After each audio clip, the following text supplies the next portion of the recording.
வணக்கம். மாரியப்பன் வானிலை அறிக்கை 2024 நவம்பர் மாதம் 19ஆம் தேதி செவ்வாய்க்கிழமை வானிலை அறிக்கை.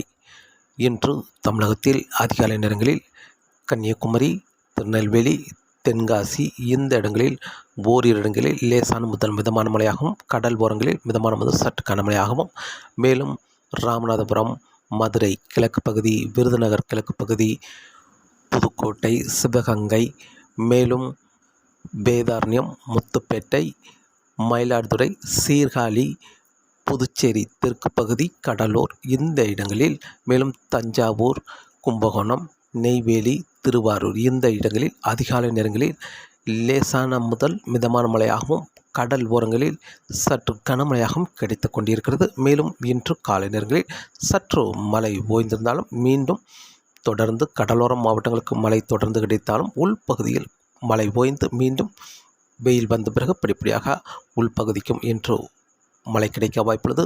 நாளை நவம்பர் 20ஆம் தேதியும் கடலோர மாவட்டங்கள், தென் மாவட்டங்கள் உள்பகுதிக்கும் மழை கிடைக்க வாய்ப்புள்ளது. டெல்டா மாவட்டங்களுக்கும் மழை கிடைக்க வாய்ப்புள்ளது. நவம்பர் 21ஆம் தேதி அதிகாலை வரை கடல் ஓரங்களிலும் அதனை ஒட்டியுள்ள உள் மாவட்டங்களுக்கும் மழை கிடைக்கும் என்றும் எதிர்பார்க்கப்படுகிறது. நவம்பர் 21ஆம் தேதி முதல் படிப்படியாக இந்த சுற்றின் மழை விலகும் என்றும் எதிர்பார்க்கப்படுகிறது. நவம்பர் 22ஆம் தேதி கடல் ஓரங்களில் மட்டுமே மழை இருக்கும் என்றும் எதிர்பார்க்கப்படுகிறது. மேலும் வானிலை அமைப்பு மாலத்தீவுக்கு மேற்கு பகுதி காற்று சுழற்சி நிலை கொண்டுள்ளது. மேலும் லட்சத்தீவு அருகே வளிமண்டல சுழற்சி நிலை கொண்டுள்ளது. மாலத்தீவு கிழக்கு பகுதி, குமரிக்கடல், மேலும் இலங்கைக்கு தெற்கு பகுதி வரை ஒரு நீண்ட சுழற்சியாக வளிமண்டல சுழற்சி நிலை கொண்டுள்ளது. இதன் காரணமாக வருகிற நாட்களில் நவம்பர் 21ஆம் தேதி வரை டெல்டா மாவட்டங்கள், தென் மாவட்டங்களுக்கும் மழை கிடைக்க இருக்கிறது. மேலும் ஒரு வளிமண்டல சுழற்சி இலங்கைக்கு கிழக்கு பகுதி நிலை கொண்டுள்ளது. அந்த நிகழ்வு நவம்பர் 23ஆம் தேதி முதல் தமிழகத்தில் நவம்பர் 23, 24 தேதி 2 நாட்கள் ஒரு பரவலான மழைப்பொழிவு, லேசான மிதமான மழை கொடுக்க இருக்கிறது. மேலும் ஒரு நிகழ்வு சுமத்ரா தீவு பகுதியில் நிலை கொண்டுள்ளது காற்று சுழற்சி. அந்த நிகழ்வு நவம்பர் 26ஆம் தேதி தீவிர நிகழ்வாக தமிழகத்துக்கு மழை கொடுக்கும் விதமாக அமைய இருக்கிறது.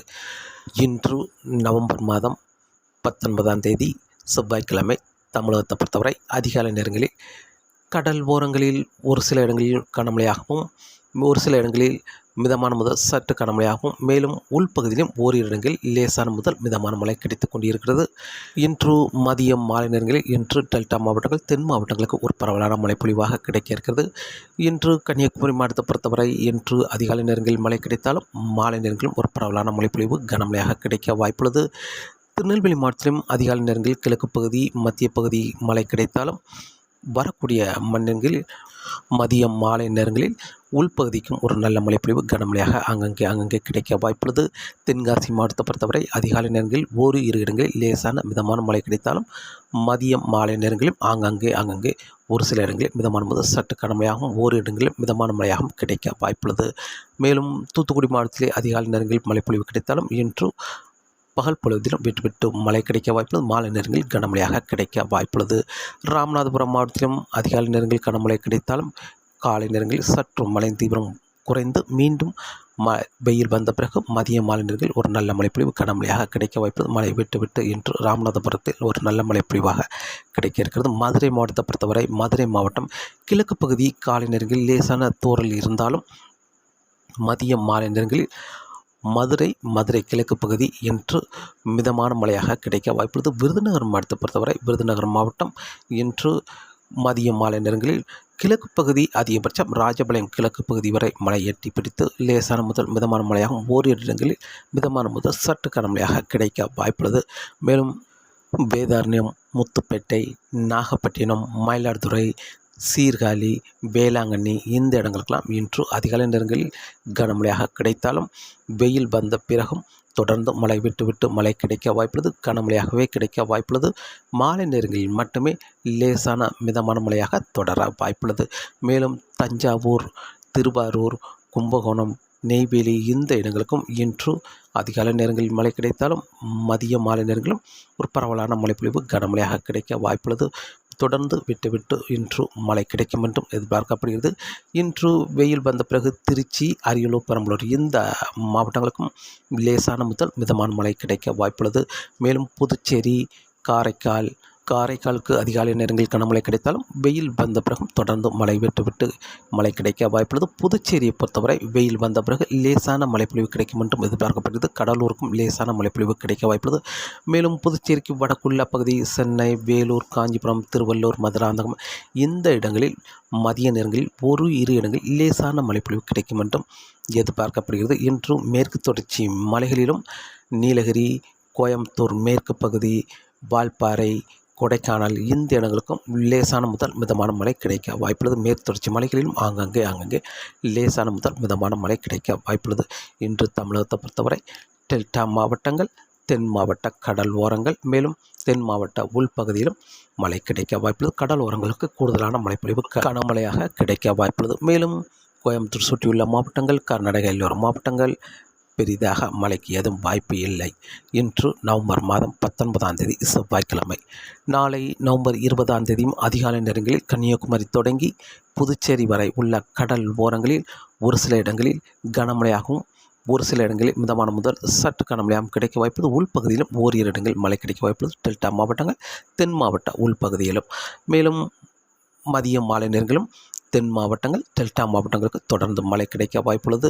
நவம்பர் 20ஆம் தேதி உள்பகுதியை பொறுத்தவரை பெரும்பாலும் மத்திய மாவட்டங்கள், சென்னை சுற்றியுள்ள மாவட்டங்கள், கர்நாடக எல்லோர மாவட்டங்கள், கோயம்புத்தூர் சுற்றியுள்ள மாவட்டங்கள் பெரும்பாலும் ஒதுக்கவே வாய்ப்புள்ளது. மழை என்பது டெல்டா மாவட்டங்கள் பெரும்பாலும் மயிலாடுதுறை, அதற்கு தெற்கு பகுதி உள்ள டெல்டா மாவட்டங்கள், மேலும் தென் மாவட்டங்களுக்கு மழை கிடைக்க வாய்ப்புள்ளது. நவம்பர் 20ஆம் தேதி. நவம்பர் 21ஆம் தேதி அதிகாலை நேரங்களில் கடல் ஓரங்களில் மட்டுமே மழை கிடைக்க வாய்ப்புள்ளது. பெரும்பாலும் வேதாரண்யம் தொடங்கி கன்னியாகுமரி வரை உள்ள கடல் ஓரங்களில் மட்டுமே மழை கிடைக்க வாய்ப்புள்ளது. வெயில் வந்த பிறகு தூத்துக்குடி, திருநெல்வேலி, கன்னியாகுமரி இந்த மாவட்டங்களில் மட்டுமே இரு இடங்களில் மழை கிடைக்க வாய்ப்புள்ளது. நவம்பர் 21ஆம் தேதி மதியம் மாலை நேரங்களில். நவம்பர் 22ஆம் தேதி தமிழகத்தில் பெரிதாக மழைக்கு ஏதும் வாய்ப்பில்லை. நவம்பர் 23ஆம் தேதி இலங்கைக்கு தெற்கு பகுதி வழியாக ஒரு வளிமண்டல சுழற்சி வர இருக்கிறது. அந்த நிகழ்வு குமரிக்கடல் வந்த பிறகு செயலிழக்கும் என்பதால் நவம்பர் 23ஆம் தேதி கடல் ஓரங்களிலும் மதிய மாலை நேரங்களில் உள் மாவட்டங்களுக்கும் ஆங்காங்கே அனைத்து மாவட்டங்களுக்கும் மழை கிடைக்க வாய்ப்புள்ளது. அந்த நிகழ்வு கோயம்புத்தூர், தருமபுரி, கிருஷ்ணகிரி இந்த இடங்களுக்கும் ஓரிரு இடங்களில் மழை கிடைக்க வாய்ப்புள்ளது. மத்திய மாவட்டங்களுக்கும் ஓரிரு இடங்கள், தென் மாவட்டங்களுக்கு சற்று கூடுதலான பரப்பில் மழை கிடைக்க வாய்ப்புள்ளது. லேசான முதல் மிதமான மழையாகவும் ஓரிரு இடங்களில் மட்டுமே மிதமான முதல் சற்று கனமழையாக கிடைக்க வாய்ப்புள்ளது. நவம்பர் 23ஆம் தேதி. நவம்பர் 24ஆம் தேதி மேலும் பரப்பில் கூடுதலான இடங்களில் தமிழகத்தில் அனைத்து மாவட்டங்களுக்கும் கூடுதலான பரப்பில் மழை கிடைக்க வாய்ப்புள்ளது. நவம்பர் 25ஆம் தேதி கடல் ஓரங்களில் மட்டுமே இரு இடங்களில் மட்டுமே அதிகாலை நேரங்களில் மழை கிடைக்க வாய்ப்புள்ளது. நவம்பர் 26ஆம் தேதி இப்போது சுமத்ரா தீவு பகுதியில் நிலை கொண்டிருக்கும் காற்று சுழற்சி மெல்ல தீவிரமடைய வாய்ப்புள்ளது. அந்த நிகழ்வு நவம்பர் 21ஆம் தேதி வரை அங்கேயே நிலை கொண்டிருக்கும். சுமத்ரா தீவு பகுதியிலே நிலை கொண்டிருக்கும் காற்று சுழற்சியாக நவம்பர் 22ஆம் தேதி மேலும் ஒரு நிகழ்வு இந்த நிகழ்வோடு ஒன்றிணைந்து மேற்கு நோக்கி தீவிரமடைய வாய்ப்புள்ளது. நவம்பர் 24ஆம் தேதி காற்றழுத்த தாழ்வு பகுதியாக தீவிரமடைந்து நவம்பர் 24ஆம் தேதி மாலைக்குள் ஆழ்ந்த காற்றழுத்த தாழ்வு பகுதியாக தீவிரமடைய வாய்ப்புள்ளது. நவம்பர் 25ஆம் தேதி காற்றழுத்த தாழ்வு மண்டலமாக தீவிரமடைந்து இலங்கைக்கு கிழக்கு பகுதி மிக நெருக்கமாக நிலை கொண்டிருக்கும். இந்த நிகழ்வு ஆழ்ந்த காற்றழுத்த தாழ்வு மண்டலமாக தீவிரமடையும் பொழுது இலங்கை தரை மீது மிக நெருக்கமாக நிலை கொண்டிருக்கும் என்பதால் இந்த நிகழ்வு புயலாக வலுவடையுமா அல்லது ஆழ்ந்த காற்றழுத்த தாழ்வு மண்டலமாக இலங்கை தரை மீது ஏறி தமிழகம் ஊடாக பயணிக்குமா என்பது வரக்கூடிய நாட்களில் பார்க்கலாம். இந்த நிகழ்வு புயலாக வலுப்பெற வாய்ப்பு குறைவாகவே இருக்கிறது. இந்த நிகழ்வு இலங்கைக்கு மிக நெருக்கமாக வந்து ஆழ்ந்த காற்றழுத்த தாழ்வு மண்டலமாக வலுப்பெறும் என்பதால் உடனே தரையேறும் என்பதால் புயலாக வலுப்பெற குறைவான வாய்ப்பே இருக்கிறது. ஆழ்ந்த காற்றழுத்த தாழ்வு மண்டலமாக வலுப்பெற்று இலங்கை தரை மீது ஏறி மீண்டும் சற்று செயலிழந்து தமிழகம் ஊடாக பயணிக்கும் என்றும் எதிர்பார்க்கப்படுகிறது. இந்த நிகழ்வால் நவம்பர் 26, 27, 28ஆம் தேதி வரை ஒரு நல்ல மழைப்பொழிவு கொடுக்கும் என்றும் எதிர்பார்க்கப்படுகிறது.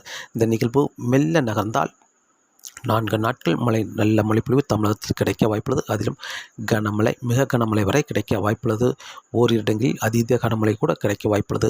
ஆனால் இந்த நிகழ்வு வேகமாக பயணித்தால் தமிழகத்தில் ஒரு 3 நாட்கள் மட்டுமே தொடர் மழையாக கொடுக்க வாய்ப்புள்ளது. இந்த நிகழ்வு கரையை கடக்கும் முன் இலங்கையில் ஒரு வளிமண்டல சுழற்சி நிலை கொண்டுள்ளது. இந்த நிகழ்வு காற்று சுழற்சியாக வலுவடைந்து ஆழ்ந்த காற்றழுத்த தாழ்வு மண்டலம் தமிழகம் ஊடாக செயலிழந்து பயணிக்கும் பொழுது இந்த நிகழ்வும் பின்னாடியே ஒரு காற்று சுழற்சியாக இலங்கை தரை மீது ஏறி தமிழகம் நோக்கி வரும் என்றும் எதிர்பார்க்கப்படுகிறது. அந்த நிகழ்வு நவம்பர் 28, 29 தேதிகளில் தமிழகம் ஊடாக அந்த நிகழ்வு மேற்கு நோக்கி பயணிக்கும் என்றும் எதிர்பார்க்கப்படுகிறது. இதன் காரணமாக வருகிற நாட்களில் அடுத்தடுத்த நிகழ்வின் காரணமாக ஒரு நல்ல மழைப்பொழிவு கிடைக்கும் என்றும் எதிர்பார்க்கப்படுகிறது. நவம்பர் 26ஆம் தேதி இலங்கை அருகே ஆழ்ந்த காற்றழுத்த தாழ்வு மண்டலம் நிலை கொண்டிருக்கும். அதே வேளையில் இலங்கைக்கு தெற்கு பகுதி வளிமண்டல சுழற்சி நிலை கொண்டிருக்கும். இந்த ஆழ்ந்த காற்றழுத்த தாழ்வு மண்டலம் இலங்கை தரை மீது ஏறி தமிழகம் ஊடாக மேற்கு நோக்கி பயணிக்கும் பொழுது இலங்கைக்கு தெற்கு பகுதி நிலை கொண்டிருக்கும் வளிமண்டல சுழற்சி காற்று சுழற்சியாக உருவாகி இலங்கைக்கு வடக்கு புறமாக வந்து இலங்கை தரை மீது ஏறி அதுவும் இந்த காற்றழுத்த தாழ்வு மண்டலம் பின்னாடியே தமிழகம் ஊடாக பயணிக்க இருக்கிறது. இதன் காரணமாக அடுத்தடுத்த நாட்கள் ஒரு நல்ல மழைப்பொழிவு கிடைக்கும் என்றும் எதிர்பார்க்கப்படுகிறது. நவம்பர் 26ஆம் தேதிக்கு பிறகு வலுவான நிகழ்வால் தமிழகத்தில் நவம்பர் 26ஆம் தேதி முதல் மழை கிடைக்க இருக்கிறது. இந்த நிகழ்வு அரபிக்கடல் சென்ற பிறகு இதன் பின்னாடியே ஒரு காற்று சுழற்சி தமிழகம் ஊடாக பயணிக்க இருக்கிறது. அந்த நிகழ்வு நவம்பர் 28ஆம் தேதி முதல் ஒரு நல்ல மழைப்பொழிவு கொடுக்கும் என்றும் எதிர்பார்க்கப்படுகிறது. காற்றின் வேகத்தை பொறுத்தவரை காற்றின் வேகம் வரக்கூடிய நாட்களில் அதிகபட்சம் இப்போதைக்கு 35 முதல் 45 கிலோமீட்டர் வரை காற்றின் வேகம் மன்னார் வளைகுடா மேலும் குமரிக்கடல் வங்கக்கடலிலும் காற்றின் வேகம் இருக்க வாய்ப்புள்ளது. இப்போதைக்கு மீனவர்களுக்கு மீன்பிடிக்க சற்று சவாலாக இருந்தாலும் வரக்கூடிய நாட்களில் மேலும் காற்றின் வேகம் அதிகரிக்க வாய்ப்புள்ளது. வங்கக்கடலில் சுமத்ரா தீவு பகுதியில் காற்று சுழற்சி உருவாகிவிட்டது. இந்த நிகழ்வு நவம்பர் 24ஆம் தேதி காற்றழுத்த தாழ்வு பகுதியாக வலுவடைய வாய்ப்புள்ளது. இந்த நிகழ்வு மேலும் மேலும் வலுவடைந்து ஆழ்ந்த காற்றழுத்த தாழ்வு மண்டலம் வரை தீவிரமடைந்து இலங்கை அருகே தரையேறி தமிழகம் ஊடாக மேற்கு நோக்கி பயணிக்க இருக்கிறது. இதன் காரணமாக வருகிற நாட்களில் காற்றின் வேகம் அதிகரித்தே காணப்படும். மீனவர்களுக்கு மீன்பிடிக்க வரக்கூடிய நாட்களில் இப்போதை விட வரக்கூடிய நாட்களில் சற்று சவாலாகவே இருக்கும் என்றும் எதிர்பார்க்கப்படுகிறது. தொடர்ந்து வானிலை அறிக்கையோடு இணைந்திருக்க மீண்டும் சந்திப்போம். நன்றி.